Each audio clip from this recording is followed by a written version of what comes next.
Engineer Ishraq Hossain তাকে mayor হিসাবে মনোনীত করা হয়েছিল, কিন্তু এই বর্তমান সরকারের কিছু প্রেতাত্মা আওয়ামী লীগের মতো তারা ভর করে এই কিছু উপদেষ্টা তারা মনে করতেছে ক্ষমতাকে কুক্ষিগত করে রাখার জন্য, মানুষের জনমনে বিভ্রান্তি সৃষ্টি করার জন্য যে কুক্ষিগত সিদ্ধান্ত করেছিল সেই রায়টা আমরা আদালতের মাধ্যমে পেয়েছি। আসিফ মাহমুদ সজীব ভুঁইয়া এবং মাহফুজ আলমের পদত্যাগ ছাড়া আমরা রাজপথ ছেড়ে ঘরে যাব না। গত 16 বছর নিপীড়ন নির্যাতন সহ্য করে অসংখ্য নেতাকর্মীরা গুম হয়েছে, খুন হয়েছে। আমরা জুলাই আগস্ট গণ অভ্যুত্থানের মাধ্যমে আমাদের 60 লক্ষ নেতাকর্মীদের নামে মামলা দিয়েছে। এই মামলা কিন্তু এখন পর্যন্ত এই যে অন্তর্বর্তীকালীন সরকারের কোনো নিষ্পত্তি, কোনো ঘোষণা আসেনি। সেই আসিফ মাহমুদ এবং মাহফুজ তাদের পদত্যাগ দাবি করছে আমরা, এবং আগামী স্থানীয় সরকার না জাতীয় নির্বাচনের আমাদের রোডম্যাপ দিতে হবে এই ডিসেম্বরের মধ্যেই। এই ডিসেম্বরের মধ্যেই আমরা নির্বাচন চাই।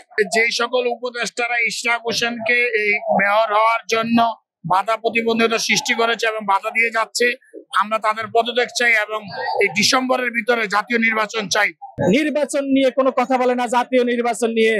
তার মানে শেখ হাসিনা সরে গেছে, তার কিছু প্রেতাত্মারা এই অন্তর্বর্তী সরকারের আনাচে কানাচে রয়ে গেছে। শেখ হাসিনা আইনের দোহাই দিয়ে, আদালতের দোহাই দিয়ে এই দেশের জনগণের অধিকারকে খর্ব করেছে, তারাও সেই একই পথে হাঁটতেছে। আমাদের অবিলম্বে আগামী ডিসেম্বরের মধ্যে নির্বাচনের ডেট ঘোষণা করতে হবে। যদি না করে তাহলে আমরা দুর্বার আন্দোলন গঠন করব এবং এই আন্দোলনকে মোকাবেলা করার জন্য এই সরকারের ক্ষমতা নাই। আপনার স্বপ্নগুলো আকাশ ছুবে প্রবাসীর হেলিকপ্টারের মাধ্যমে। বিয়ে, জন্মদিন অথবা যে কোনো বিশেষ প্রয়োজনে হেলিকপ্টার ভাড়া করতে যোগাযোগ করুন স্ক্রিনে দেয়া নাম্বারে। প্রবাসীর হেলিকপ্টার, নিরাপদ ও সাশ্রয়ী বাহনের বিশ্বস্ত নাম।